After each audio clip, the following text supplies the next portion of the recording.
카페에서 들려주는 어른들의 자장가, 수면의 낭독, 춘향입니다. 박준 작가는 말했습니다. 살아오면서 감당하기 힘든 일들을 맞이해야 할 때가 많았다.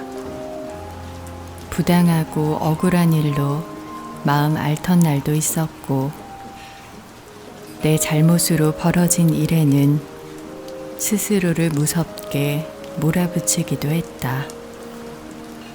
하지만 아무리 무겁고 날선 마음이라 해도 시간에게만큼은 흔쾌히 자신을 내어주는 것이라 여긴다. 오래 삶은 옷처럼 흐릿해지기도 하며, 나는 이 사실에서 얼마나 큰 위로를 받는지 모른다. 여러분은 오늘을 어떤 하루, 어떤 시간을 보내셨나요? 길고 긴 하루 끝에 함께할 오늘의 책은 박준 작가의 운다고 달라지는 일은 아무것도 없겠지만 입니다.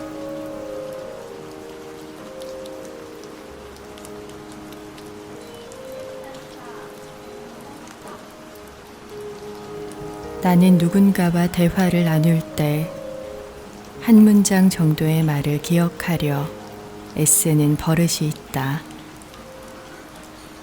뜨거운 물 좀 떠와라는 외할아버지가 내게 남긴 마지막 말이었고, 그때 만났던 청요리집에서 곧 보세 라는 말은 평소 좋아하던 원로 소설가 선생님의 마지막 말이었다. 나는 죄송스럽게도 두 분의 임종을 보지 못했으므로 이 말들은 두 분이 내게 남긴 유언이 되었다. 먼저 죽은 이들의 말이 아니더라도 나는 기억해두고 있는 말이 많다. 다음 만날 때에는 네가 좋아하는 종로에서 보자 라는 말은 분당의 어느 거리에서 헤어진 오래전 애인의 말이었고, 요즘 충무로에는 영화가 없어 라는 말은 이제는 연이 다해 자연스레 멀어진 전 직장 동료의 마지막 말이었다.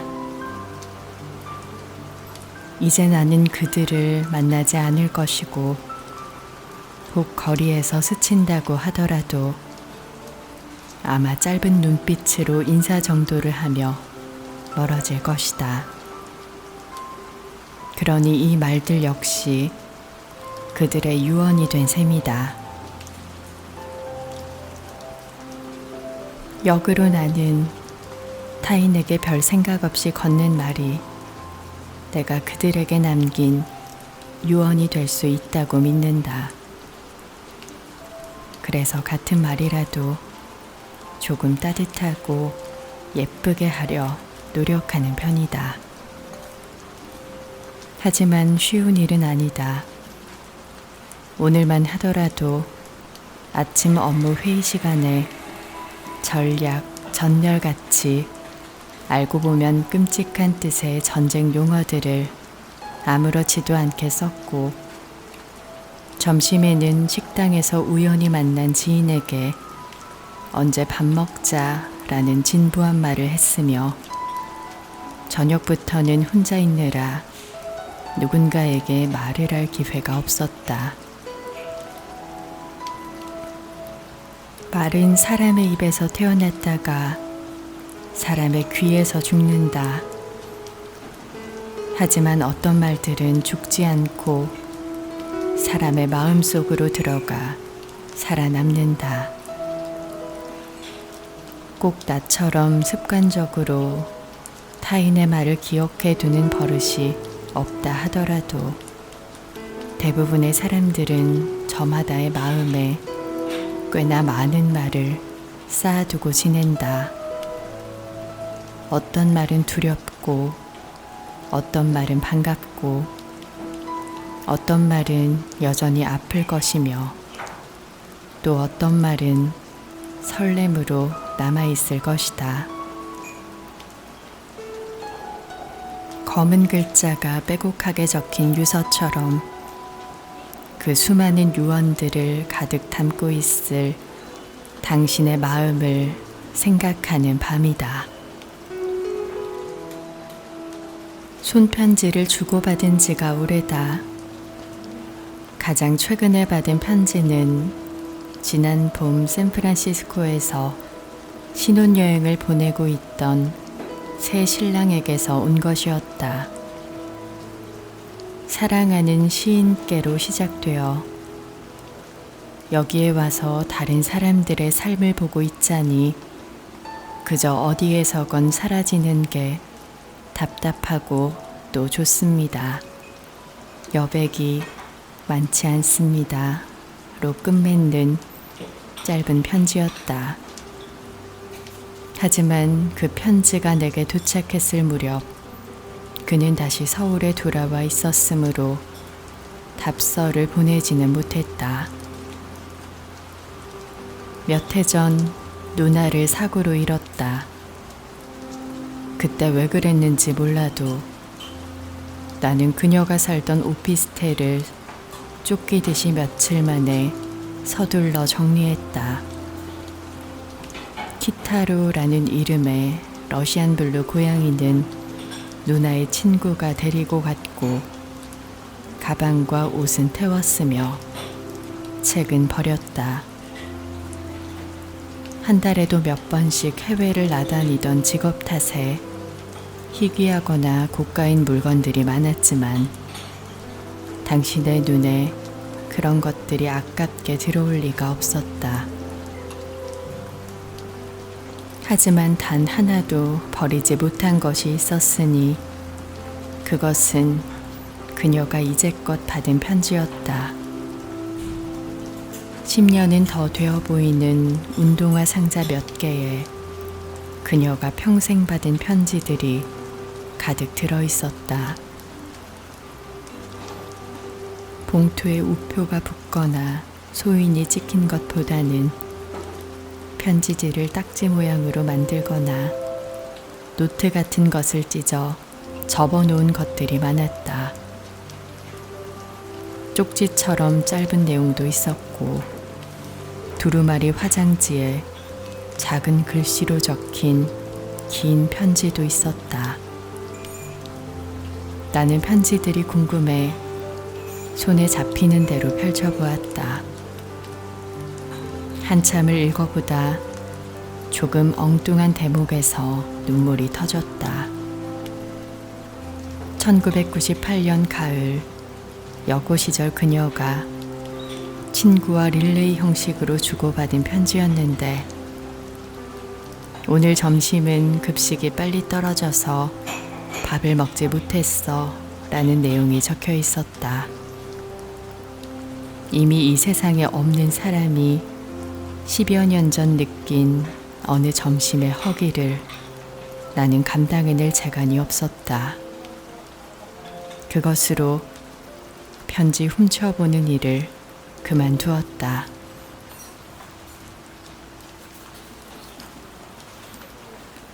삶을 살아오며 타인에게 욕을 듣거나 비난을 받은 적이 간혹 있었다. 서로 오해가 쌓여 그런 적도 있었고, 물론 내가 명백하게 잘못한 일도 많았다. 분명한 것은 내가 들었던 욕이나 비난들은 대부분 말로 들었다는 것이다. 그러다 오해가 풀리거나 화가 누그러졌을 때 종종 상대에게 사과를 받기도 했는데 곰곰 생각해보면 이러한 사과는 말보다 글을 통해 받는 경우가 많았다. 아무리 짧은 분량이라도 사과와 용서와 화해의 글이라면 내게는 모두 편지처럼 느껴진다. 어떻게 살아야 할지, 어떠한 양식의 삶이 옳은 것인지 나는 여전히 알지 못한다. 다만 앞으로 살아가면서 편지를 많이 받고 싶다. 편지는 분노나 미움보다는 애정과 배려에 더 가까운 것이기 때문이다. 편지를 받는 일은 사랑받는 일이고, 편지를 쓰는 일은 사랑하는 일이라고 생각하기 때문이다. 오늘은 늦은 답서를 할 것이다. 우리의 편지가 길게 이어질 것이다. 우리의 몸은 자주 병든다. 그간 나의 삶을 생각해 보더라도 큰 병이 온 적은 없지만 무수히 많은 잔병이 내 몸을 지나갔다. 편도에 염증이 생길 때도 인후나 후두가 붓는 날도 많았다. 몸에 헤르페스 바이러스가 번져 고생을 하던 때가 있었고, 그보다 더 자주 몸살이나 감기를 앓았다. 그에 비해 편두통은 1년에 한두 번 드물게 있었고, 어린 날에 걸렸다는 폐렴은 이제 기억이 나지 않는다. 사실 대부분의 병은 어느 날 갑자기 생기는 것이 아니다. 예를 들어 당뇨나 고혈압은 정해진 수치에 이르러야 병으로 진단받게 되는데, 아직 정상 범위 내에 있는 사람이라 하더라도 수치가 점점 오르는 중이라면 그는 병의 전 단계에 있는 것이다. 한의학에서는 이것을 미병이라 부른다.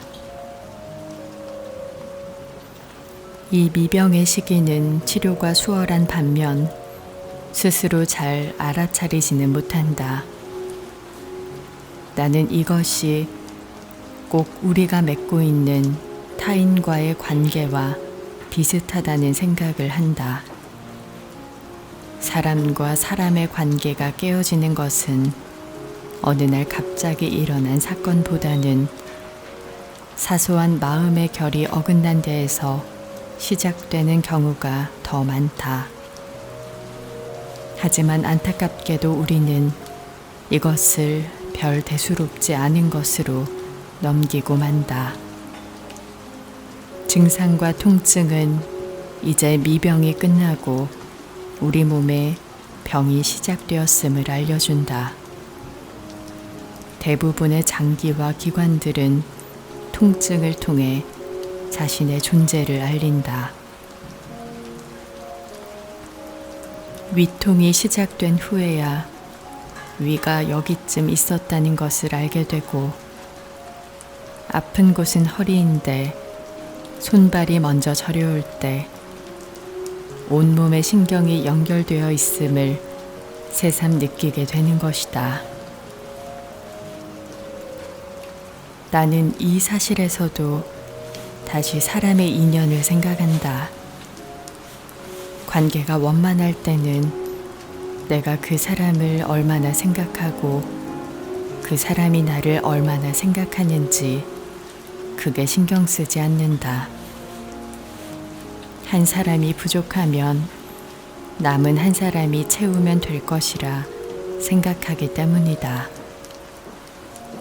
하지만 관계가 끝나고 나면 그간 서로 나누었던 마음의 크기와 온도 같은 것을 가늠해 보게 된다. 이때 우리는 서운함이나 후회 같은 감정을 앓는다. 특히 서로의 의지와 상관없이 인연의 끝을 맞이한 것이라면 그때 우리는 사람으로 태어난 것이 후회될 만큼 커다란 마음의 통증을 경험하게 된다. 최근 며칠 사이에도 내 몸은 아팠다.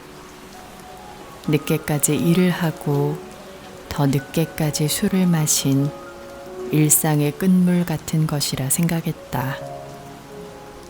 이렇게 된 것이 당연하다는 생각을 했고, 뭔가 조금 고소하다는 생각도 했다. 동통과 고열과 갈증이 이어졌다. 특히 밤에는 유독 열이 더 올랐다.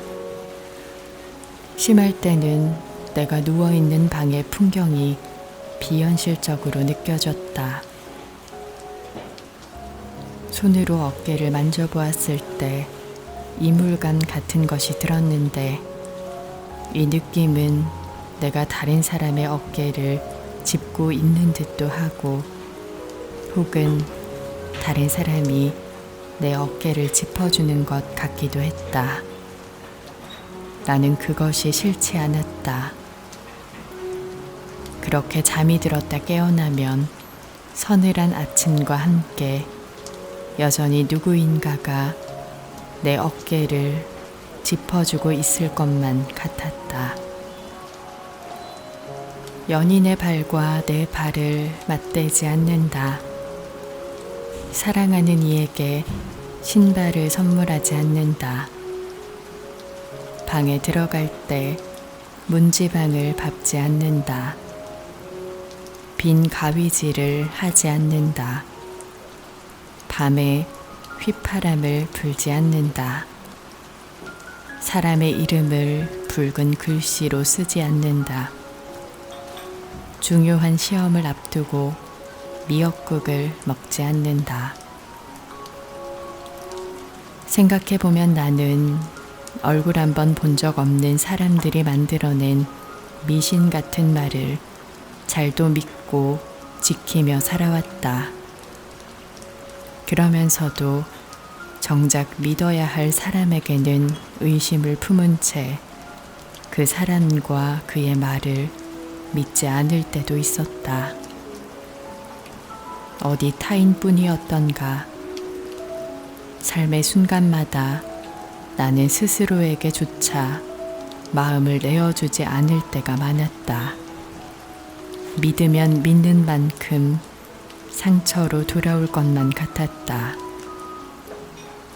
여전히 나에게 믿음은 살아가면서 느끼는 감정들 중에 가장 추상적이고 아득한 것으로 다가온다.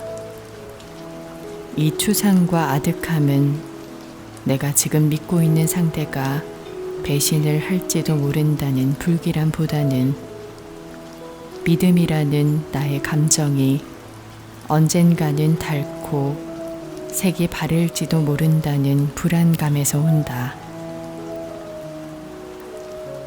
그동안 나는 참 많은 말들과 사람들과 시간들을 믿었다. 믿음이 깨지지 않은 말도 있었고, 믿음이 더 두터워진 사람도 여럿이었으며, 생각처럼 다가온 시간들도 있었다. 물론 그보다 더 많은 경우에서 내 믿음은 해지고 무너지고 깨어졌다. 딛는 마음마다 폐허 같았다. 그렇지만 이 마음의 폐허에서 나는 다시 새로운 믿음들을 쌓아 올릴 것이다. 믿음은 밝고 분명한 것에서가 아니라 어둡고 흐릿한 것에서 탄생하는 거라 믿기 때문이다. 밤이 가고 다시 아침이 온다. 마음속에 새로운 믿음의 자리를 만들어내기에 이만큼 좋은 때도 없다. 그의 여름 나는 남도의 어느 소읍에 머무르고 있었다. 나는 그곳에서 목표했던 분량만큼 글을 쓰기 전까지는 집으로 돌아가지 않겠다고 마음먹었다. 타지에 왔다고 해서 평소 안 써지던 글이 갑자기 잘 써지는 것은 아니었다. 게다가 나는 그곳에서 글을 쓰는데 골몰하는 대신 낯선 환경을 경계하고 그에 적응하느라 분주했다. 또 그곳에서 만난 새로운 것들 가운데 내가 좋아할 만한 것들을 찾아내고 싫어하는 것들로부터 애써 마음을 피해 다니느라 대부분의 시간을 흘려보냈다. 나는 그곳에서 한 끼에 반찬을 9가지나 주는 시외버스 터미널 근처 식당과 그 식당의 할머니를 좋아했다. 사이다 버튼을 눌러도 콜라가 나오는 느티나무 아래 음료 자판기를 좋아했고, 바로 옆 200원짜리 일반 커피와 300원짜리 고급 커피의 맛이 전혀 다르지 않은 커피 자판기도 좋아했다. 반면 그 식당에서 며칠씩 외상을 하고 값을 치를 때마다 꼭 2~3천 원씩 돈을 헐어내는 한 중년의 남자를 싫어했다. 하루 종일 흰 개를 묶어두면서도 물그릇을 자주 마르게 두는 느티나무 옆 카센터 주인을 싫어했다. 그는 주로 건물 안에 있다가 카센터로 들어오는 차를 보고 흰 개가 짖으면 밖으로 나오곤 했는데, 반려동물에 대한 의식은 고사하고 동업자에 대한 예의도 없는 사람이었다. 내가 그곳에서 가장 자주 한 일은 걷는 것이었다. 밥을 먹고 걸을 때도 있었고, 끼니를 거르고 걸을 때도 있었다. 볕을 맞으며 걸었고, 비가 오는 날에도 걸었다. 걷고 있는 시간만큼은 미래에 대한 막막함이나 글쓰기에 대한 두려움, 내가 스스로 세운 목표에 대한 중압감 같은 감정들을 조금 내려놓을 수 있어 좋았다. 대신 발이 아프다, 목이 마르다, 버드나무는 수피의 색이 유독 진하다 같은 직관적인 생각들을 자주 했고, 오래전 내가 누군가에게 했던 허언들을 되새기거나 보고 싶은 사람을 두어쯤 떠올려 보기도 했다. 여정을 마치고 다시 돌아오던 날, 나는 처음 각오했던 한 권 분량의 원고를 쓰기는커녕 몇 개의 단상만을 메모해 둔 채 별 소득 없이 서울로 향해야 했다. 다만 달라진 것이 있다면 낯설기만 했던 그곳의 풍경과 사람들이 더없이 친숙해졌다는 것, 얼굴과 목이 많이 탔다는 것, 그리고 평소 지겹고 답답하기만 했던 원래 내 삶의 일상과 거처가 조금 그리워졌다는 사실이었다. 일상의 공간은 어디로든 떠날 수 있는 출발점이 되어주고, 여행의 시간은 그간 우리가 지나온 익숙함들을 가장 눈부신 것으로 되돌려 놓는다. 떠나야 돌아올 수 있다. 누군가를 처음 만날 때면 상대가 좋아할 만한 화두를 꺼내고 그 사람의 이야기를 듣는 것을 즐겼다. 그리고 그를 다시 만났을 때는 사소한 것이라도 지난번 상대가 했던 한두 마디의 말을 기억해 그 위에서 더욱 두터운 대화를 나누곤 했다. 관계가 소원해지기 전에 먼저 상대의 안부를 묻고 약속을 잡는 일도 많았다. 그러다 보니 월요일부터 일요일까지 약속으로 한 주가 가득 채워지는 경우도 종종 있었다. 하지만 나는 이렇게 외연을 넓히며 사는 삶을 그리 길게 이어나가지 못한다. 몸보다 마음이 먼저 쉽게 지치기 때문이다. 아무리 좋은 음식도 많이 먹으면 탈이 나는 것처럼 우리가 살아가며 맺는 관계에도 어떤 정량이 존재한다고 믿는다. 물론 이 정량은 사람마다 다를 것이다. 분명한 사실은 적어도 나는 한 번에 많은 인연을 지닐 능력이 없는 사람이라는 것이다. 세상 사람들은 어떻게 하면 넓고 깊은 인간관계를 맺을지에 대해 궁리한다. 수많은 자기계발서와 스피치 학원 같은 것이 이것을 증명한다. 하지만 어디에서도 무거운 인간관계를 현명하게 덜어내는 방법을 알려주지는 않는다. 물론 나 역시 좋은 방법을 알지 못한다. 다만 이런 내가 임시방편으로 택하는 방법은 휴대전화를 끄는 것이다. 그러고는 혼자 낯선 도시에 가서 숙소를 잡고 며칠이고 머문다. 여행보다는 도피라 불러야 좋을 것이다. 나는 그곳에서 배달 음식 같은 것으로 끼니를 해결하며 철지난 사랑이나 함부로 대했던 지난 시간 같은 것에 기웃거린다. 마음처럼 되지 않았던 과거의 일들과 마음만으로는 될 수 없을 미래의 일들을 생각한다. 독선의 끝에는 더욱 날선 독선이 기다리고 있음을 목격한다. 나는 시간 속에 정착하고 싶었다. 그러나 시간은 살 수 없는 곳이었다. 영원을 향해 몸을 돌려보았다. 발을 딛고 설 수조차 없는 곳이었다라는 에밀 시오랑의 문장을 종종 떠올려 보기도 한다. 그렇게 며칠 동안 고립의 시간을 보내다 보면 그제야 내가 떠나온 곳을 그리워하고 무겁게만 여겨졌던 내 인연들의 귀함을 생각하게 된다. 그리고 그들의 맑은 눈빛을 다시 보고 싶어 한다. 몇 해 전 좋아하는 선배 시인과 차를 마시면서 이런 나의 괴팍한 습관을 고백한 적이 있었다. 그 선배는 자신도 나와 비슷한 버릇이 있다고 반가워했다.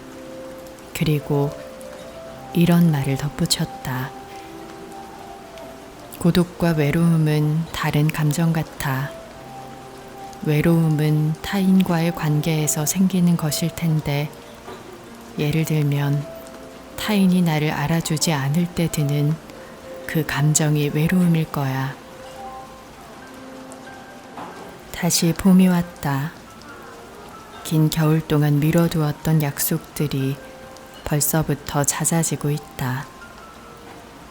고마운 인연들과 만나 봄술도 마다하지 않고 마실 생각이다. 그렇게 사람을 만나 삶의 신선함과 외로움을 함께 덜어낼 것이다. 그러다 보면 또 스스로 고독해지는 시간이 찾아올지 모른다. 그러면 휴대전화의 전원을 끄고 어디론가 떠나 나를 만나고 돌아올 생각이다. 어디가 되었든 오랜만에 만나는 내가 다시 돌아온 봄날처럼 반갑기만 할 것이다.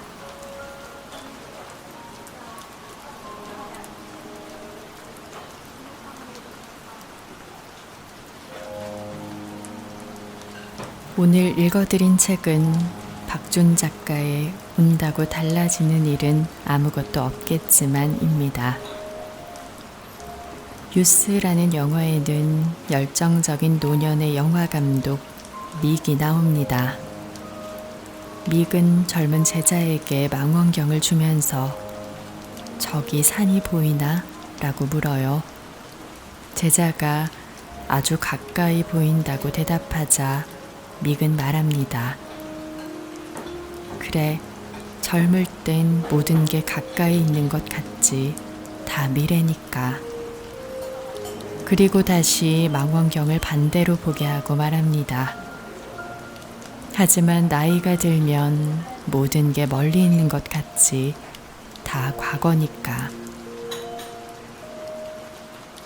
시간은 하루하루 빠르게 흘러가고 지난 추억들은 참 멀게만 느껴집니다. 어른들의 말인 줄만 알았던 10년이면 강산도 변한다 라는 말을 실감하고 있어요. 이렇게 모든 게 빠르게 바뀌어가는 세상이지만 우리는 지키고 싶은 가치, 소중한 관계만큼은 오래오래 변하지 않았으면 좋겠습니다.